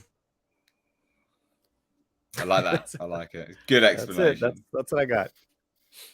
That was good. So we'll go from Henry Cavill to the company that's just hired him again, Warner Brothers. Warner Brothers Discovery seeking to cut up to $2.5 billion in movies and shows as part of a brutal cost-saving effort. This is pretty big, to be fair, and don't mind all this stuff don't mind all of this stuff down the side. I definitely was searching for new work. It's actually about the money. So this is, according to the SEC via /film, Warner Brothers Discovery wants to cut 2 to 2.5 billion. That's a lot. As the company is looking at impairment and development write-offs for more movies and TV shows to bolster financials and pare down the debt inherited from the $43 billion price tag of the merger. I mean, that's huge. You think about movies and TV shows that come up to the sums of money that they're looking to write off. I mean, what is that? That's an insane amount. The fucked up thing, Nate, is I've heard he's already done a lot of this. Like he's already part of the way to his goal. Because it's 57 billion. No, as far as the smaller goal, as far as like cutting. Right. Yeah, and I wish I had like Culture or Valiant to help me explain it because they know how to explain it better than me. But I guess through all the things that he's done, he's like only like a billion or so away from hitting that goal he has. Wow. Between cutting Batgirl and all these other movies and shit like that. That's not bad then. I mean, that's a good businessman to do that already then. Jesus. It sounds like he's on the right track. I mean, right now they have as we speak right now, they're doing their Q3 call. Oh, really? Yeah. That's right now? Yeah, that's why Valiant can't be on. I mean, it should be wrapping up here soon anyway, but yeah. So and this is just them predicting the shit for the year. They did say a few things. Like I think it's already out there that he did, and we already knew this, that Joker 2 is going to start shooting next month or whatever. And nothing probably of real huge value as far as news, but it'll be them predicting like, how the year's going to go. They did, I guess, say that they're going to be doing a spin-off of Warner Brothers streaming service where it'll be completely free or something like that. I'm sure it's just going to be ad supported and whatnot. So other than that, I think that's the only things that have come out so far. They say this as part of its plan to achieve significant cost synergies in Q3 2022. The company finalized the framework supporting its ongoing restructuring and transformation initiatives, which will include, among other things, strategic content programming assessments. They should be doing that anyway. Organization restructuring, facility consolidation activities, so that's selling stuff off, and other contract termination costs. So I guess firing more people by the sounds of it, selling buildings and firing people. Which is basically what he's been doing all year. Yeah.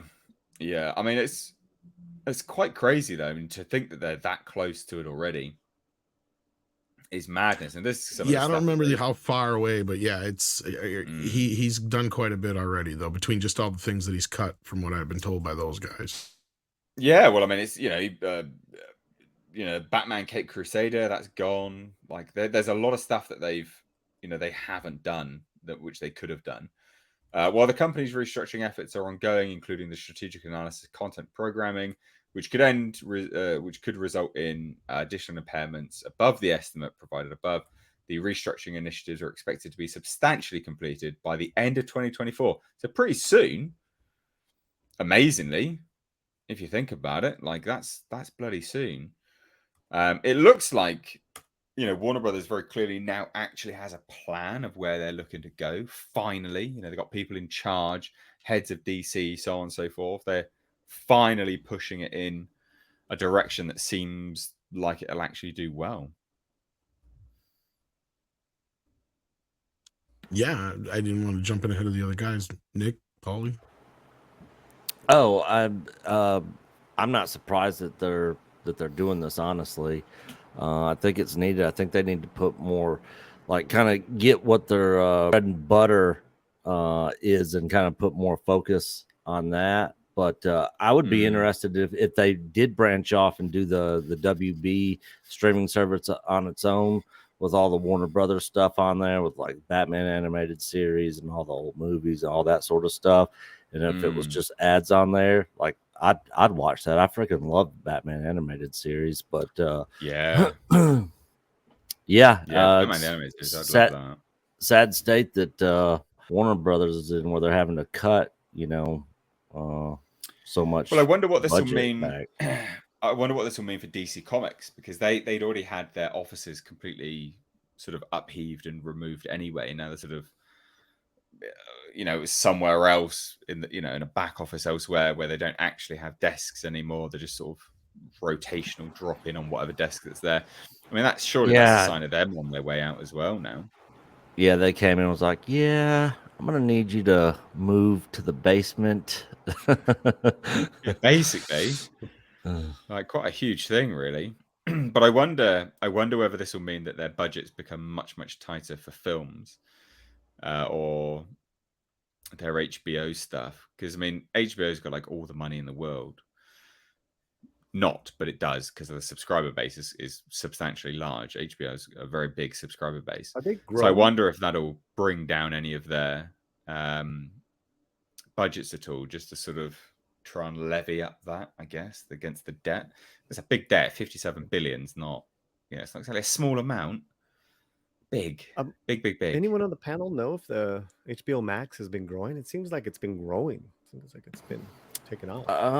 After House of the Dragon got pretty good praise across the board for the most part. I thought I heard something about their subscriber base getting a big jump. They added, apparently added 13 million subscribers last year. But I don't know about this year. Okay. Total number of direct-to-consumer subscribers across HBO, HBO Max, and Discovery was 92.1 million in the second quarter of 2022. It's quite big. Yeah, I was just reading the same thing. Yeah, Discovery's a monster. Yeah, they're clipping on Disney's heels quite a bit.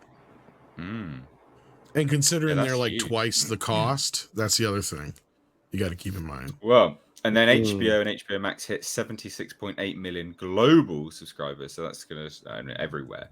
And it was an increase of 3 million since the end of 2021. Not a huge amount. That was in so the end of 2021. So this is in April. This figure came out. So 3 million in 4 months. That's not bad. It's not incredible either, but it's not bad. And now with House of the Dragon, that would have gone. Yeah, I was just gonna say, House of the Dragon's helping. Basically, all HBO Max is, they're one big hit away from being the next Netflix, right? All they need is one thing, and unfortunately, it wasn't the Snyder Cut, but they need one thing to kind of just put them in that next pantheon. Because House of the Dragon is still on HBO proper. They need something that's an HBO Max original. Yeah, they still get the majority of its views from HBO. Yeah, because actually, I think, was it 9, 10, 11 million still watching on regular HBO, and HBO Max gets like roughly 300 or 400 people, or 3 or 4 million people watching it throughout the week after that. roughly. what or I've been more. doing is, I just finished House of Dragons, but like I would say 2-3 weeks ago, I started Game of Thrones all over. But I never got Yeah. to the final seasons of Game of Thrones, and I keep hearing like, oh, it's god awful. Yeah, you're not So, gonna. Don't worry about but it. there's a Yeah. lot of I would like to think there's a lot of Mhm. viewers like me that are tunneling back now. Oh, they are. They Yeah. are actually. Mhm. Game of Thrones, the original show, is popping back up in the streaming ratings because of that. It's like 2 or 3 slots below House of the Dragon right now, but it's still because Wow. people are revisiting it and catching up on it. That it had enough minutes to make it into the Nielsen deal. Yeah. So what's the next Bit of a big hit? resurgence.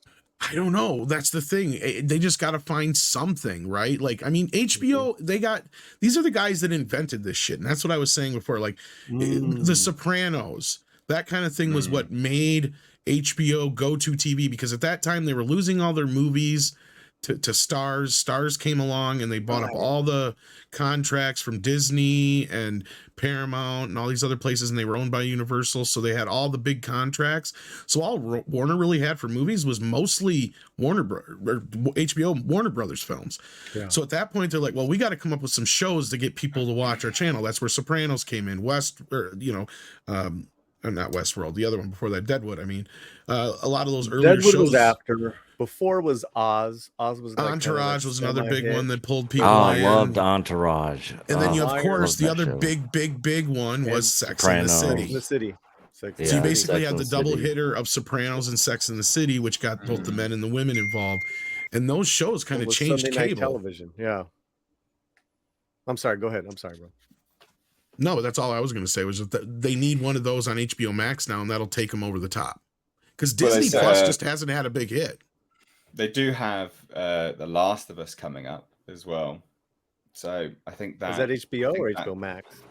HBO, or maybe I don't know. HBO Max, I think, but that is coming up.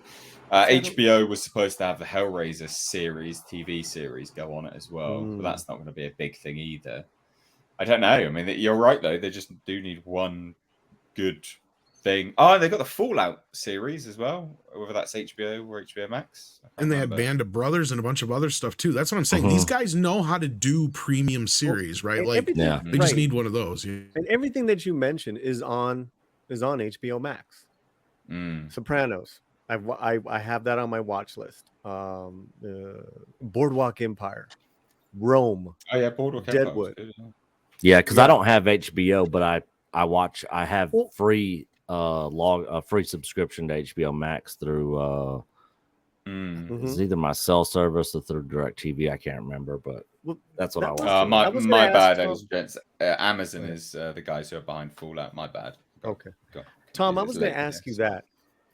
Moving forward, I think there's more of us that are just watching it on HBO Max. I don't have that. HBO. I don't have It's HBO. starting to catch up to that point. Mhm. Yeah. But that's still Yeah, I a did few say- years out before they actually kind of just transition to only HBO Max being the thing. But that's what I'm saying. They need an exclusive hit, because that's what Netflix has, right? They have Stranger Things, they have Cobra Kai, they have the Squid Games, they've had some other ones. They had Witcher until we'll see how that goes without Henry Cavill. But like, that's what I'm saying. They had those things. Disney Plus, the biggest thing you can say Disney Plus has had so far is The Mandalorian, and that is low level at best numbers. Disney That's the problem. Plus. Yeah. Disney get it on quantity. They have quantity, not Exactly. quality. They've just But got loads of didn't- everything, basically. Yeah, didn't Loki do really well? That I all think those did shows the have not best done of their well. Marvel shows, but it didn't do like Well, it's great. Disney Plus, right? Yeah, they've not. None of them have done incredible like numbers at all. So, but I thought that'd be an interesting thing to sort of end on, really, just sort of the general direction of Warner Brothers Discovery. 57 billion. There's a lot. It's a bloody lot. It'll be interesting to see whether the next few years will be really telling on the direction that DC in general, Warner Brothers, everything where they go, because they were thought to be the studio for directors and stuff. So it'll be interesting to see under Zaslav what happens. Well, and I think he's trying to get back some of that old Warner Magic. Plus, I think you brought up a great point with Disney Plus, is there quantity over quality, right? That's where HBO Max was headed with a lot of this shit.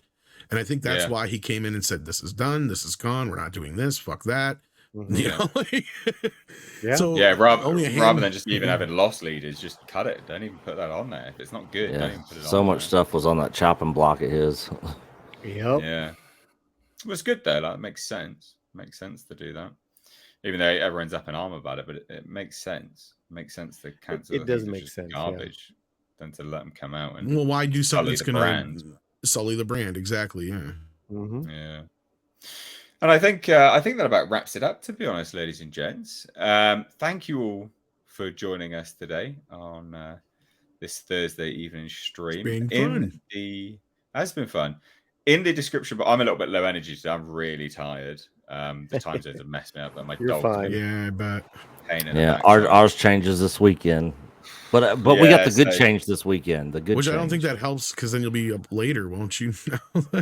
I will, but I'll be back to what I was before, so I feel all right, basically. Because there's a bigger distance in the afternoon between streaming and stuff, so I can have a nap, or I can eat, or go, Makes do loads of things I can do. But anyway, ladies and gents, thank you for joining me. In the description box, you will see everyone's channel. Please do subscribe to them. Send them your love. Check out their content. But also subscribe to the second channel, which is Mistakes Reviews Live Archives. Turn the bell notifications on. All of that good stuff. And yeah, thank you all so much. We stream every Tuesday and Thursday. Good group of panel guests, co-hosts, whatever you want to call it. Every single week now. So, yeah, from me and everyone else, cheers, guys. Take care. Peace out, guys.